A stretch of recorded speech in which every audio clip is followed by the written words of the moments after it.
Hi, everybody. Welcome back to the Year I Made It podcast. My name is Madison. Thank you guys for tuning in to Mental Health Mondays. So, Mental Health Mondays is actually my favorite segment that I do.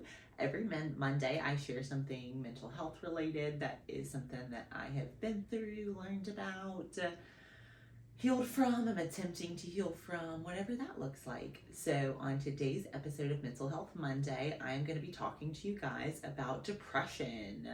So, depression is something I never in a million years thought that I would be making a video about to share with people, because I feel like depression is one, in my opinion, in my experience, of the most kind of heavily stigmatized areas of mental illness.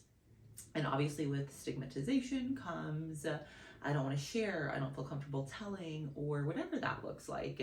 And so that's something that I've really always struggled with. I've had anxiety and depression for quite a long time. I have had no problem telling people, like, oh yeah, I have anxiety. Definitely been leaving out the depression part because, what will people think? But then it's like, why do I care? A lot of people have depression, and a lot of people have had to medicate for their depression, all sorts of things. So I want to share with you guys about my journey with depression, what that's been like, and some tips and tricks that I learned along the way.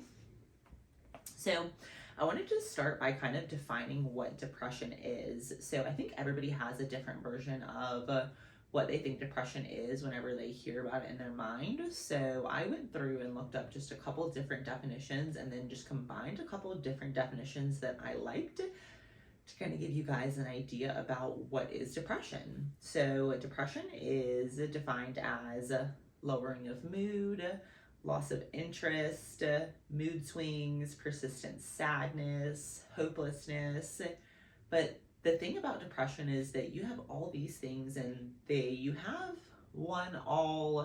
two of them to some extent, that it's actually impeding your daily life. It's causing you to not be able to do things or function as your highest self. It's causing you to not be able to function at work, as a parent, as a significant other, as whatever that looks like. So, in order to kind of talk about depression, I wanted to talk about identifying it. And so, now that we've kind of talked about what depression is, identifying it. So, a lot of times you can tell, like, depression, I can personally notice in myself if I am very hopeless, I don't have any excitement, always tired, and loss of appetite are always like two weird, like, physical things. Like, if I am depressed, I could sleep all the time and I'm never hungry, weird things. And then I also wrote down, like, you feel like your soul is in pain. Like, I don't know how else to describe it, as like some days you just feel like, oh my god, my soul is in pain. And I feel like that's like, if you are like, ooh, can relate, could be a little bit of depression. So I wanted to tell you guys a little bit about some of my experiences and some of the some of the things that have caused me to have depression over the years.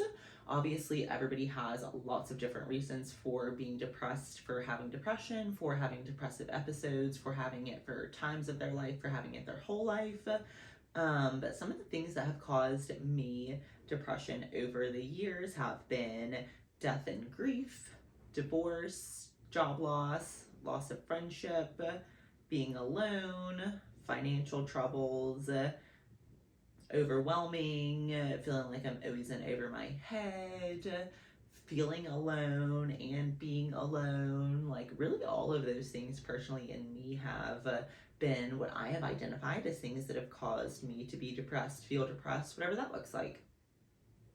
So I wanted to talk a little bit about accepting it and treatment.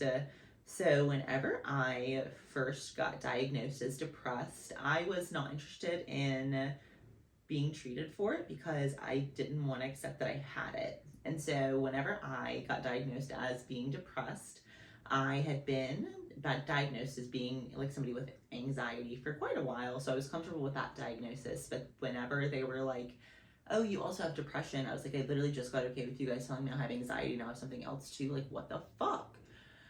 So I also am somebody who's very strong-willed, and mental health diagnoses, like, do not go well for me, because I'm like, why do I have this? I should be able to fix it. How do I fix it? I want to fix it today, and then I'll come back tomorrow and then I won't have it anymore. And mental health, especially depression, does not work like that. So whenever I was kind of in the process of accepting it, I had quite a few experiences with different screenings that they had me do, and then with also medications that they gave me. And whenever they gave me these screenings, I realized, like, oop, everything on this screening is me. Okay, maybe I'm depressed. And then whenever I started taking these medications for depression, I was like, holy shit, I feel a lot better. So maybe I was depressed.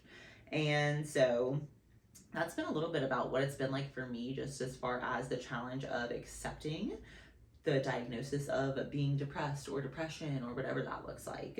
And then also being able to change that stereotype to not define me, but to just be a characteristic or something that I have or something that I can struggle with or whatever that looks like. So I wrote down a long list of kind of things that I have been doing to help treat depression and things that I've done now, in the past, all of that sort of stuff. So I'm always going to talk about therapy, especially on Mental Health Mondays. So no matter what sort of mental health you're struggling with, therapy helps. Find the right sort of therapist for you, find what works for you, find what is the best thing for you, for your diagnosis, for the growth you're wanting to do, for the stage of life you're at, for whatever it is. Find somebody that you can talk to, that you can trust, that you can confide in, and they will help you make your life better. Another thing is medication. So currently I take medication for anxiety and for sleeping. I do not currently take medication for depression, but I have twice in the past. Both of them they've categorized me to have like depressive episodes. So like I'll have like a significant life event that happens, and then I'll go through a period of time where I'm incredibly depressed, and they give me an antidepressant. My brain gets that dopamine again. I take that for a little while, get my life back in check, and then I can come off of them. And so I've been on them twice, and then I've been consistently on medication for anxiety for several years now. So one of the treatments that I have not done but I want to do is I want to see a Reiki healer. So I'm going to Arizona in a couple months, and my plan is to see a Reiki healer while I'm there. That's supposed to be something that is really good for people who struggle with depression, anxiety, just really any sort of mental health. So I will definitely let you guys know how that goes. I am into really any sort of like holistic healing also. Like I do not discriminate. I don't care how crazy it sounds. If it could help me, let me try it. Like I am interested in healing and feeling better and being better and having a better mindset. And if that means trying something that is brand new to me, then let's do it. So another thing that I do as far as depression goes is doing daily meditation. So I personally wake up, and most of my like anxiety or depression is in the morning. So I meditate as soon as I wake up and just get my mind in the right spot. Like, nope, we're not going to do that today. Instead, we're just going to get right in the right mindset. So I also do affirmations. So if I'm feeling just like depressed, literally sometimes I'll just like put on a cute outfit, do my makeup cute, and be like, wow, you are so beautiful. And just like talk good to myself, because you should. Another thing that I think that I really struggle with when it comes to depression is negative thinking spirals. So working with a therapist and figuring out how to stop your negative thinking spirals, I think, is incredibly important, both in the world of anxiety and the world of depression. So what that looks like for me personally is I have a negative thinking spiral that's triggered by anxiety. Then by the time the spiral ends, I'm depressed because I realize I have so many things that I'm worried about, or that I need to do, or that I should be worried about. And so negative thinking spirals for me trigger both anxiety and depression. So that's one thing that I am consistently working on with my therapist is like, okay, I had this negative thinking spiral, or this happened and I had this reaction or this thought or this response. And then she'll kind of help me walk back through it and figure out like where my thinking went off track, why, and then how to correct it in a more positive way in the future. So that is a lot of different ways that I have learned to treat my depression over the years. This is not like you do these things and you'll feel better. This is just what's worked for me. And I think everybody has to find their own path. Everybody has to find things that work for them, things that don't. Whenever I was on medication for depression, I personally took Wellbutrin. It worked really well for me the first time I took it. The second time I took it, it did not work very well.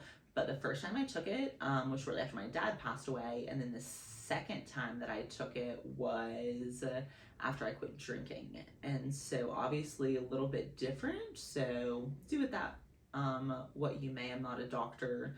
not prescribing. That's just my situation or my experience. So the other thing that I want to talk about with depression, or kind of what I want to close on, is talking about planning for depression. So I think that if you consistently have depression, you kind of know what things or events or circumstances can trigger you to be depressed. So personally for me, the month of December is a depressing month because December is when my dad passed away. December is the holidays without my dad. December is just a weird month for me.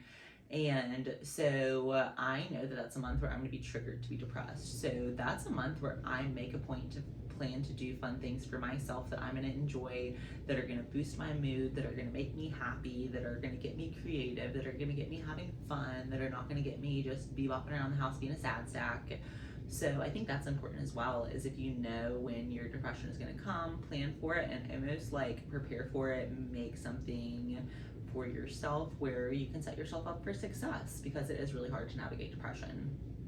So I really appreciate you guys listening to this Mental Health Monday episode of Depression. Thank you guys for tuning in. Hope you guys learned something. Hope something was relatable, whatever that looks like. If you guys have any tips and tricks for depression, please drop them below. Would love to hear what you guys have done or are doing for your depression. And hope that you guys have a fabulous Monday. Happy healing, babes.